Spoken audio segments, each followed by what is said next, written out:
तुम्ही पाहत आहात MCN न्यूज मराठी।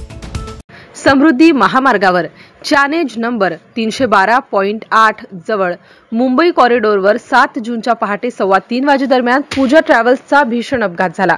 नागपूरवरून पुणे येथे जात असताना चॅनेज नंबर 312.8 जवळ सदर ट्रॅव्हल्स समोर जात असलेल्या ट्रेलर ट्रक क्रमांक PB06V5180 ला धडकली। ट्रॅव्हल्सचा चालक विनोद सुधाकर पखाले याला समोरील ट्रेलरचा अंदाज न आल्याने हा अपघात झाल्याची प्राथमिक माहिती प्राप्त झाली आहे। यामध्ये ट्रॅव्हल्समधील कल्पना रमेश नासरे वय 30 वर्ष नागपूर यांच्या पायाला गंभीर दुखापत झाली। अपघातातील जखमींना तात्काळ समृद्धी महामार्ग 108 अँब्युलन्सचे डॉक्टर वैभव बोराडे व चालक दिगंबर शिंदे यांनी उपचाराकरिता जालना येथे दाखल केलं। सदर ट्रॅव्हल्समध्ये एकूण 33 प्रवासी प्रवास करीत होते। अपघाताची माहिती मिळताच तात्काळ महामार्ग police head constable Vitthal Kaluse, Arun Bhutekar, Sandeep Kirke, Vijay Andhale यांनी महाराष्ट्र सुरक्षा बलचे जवान भुसारी राठोड यांच्या मदतीने अपघातग्रस्त ट्रॅव्हल्सला सुरक्षित बॅरिकेडिंग करून वाहतूक नियंत्रण केले। तात्काळ मदत व बचाव कार्य झाल्याने या अपघातातील सर्वजण सुखरूप असल्याचे वृत्त प्राप्त झाले आहे।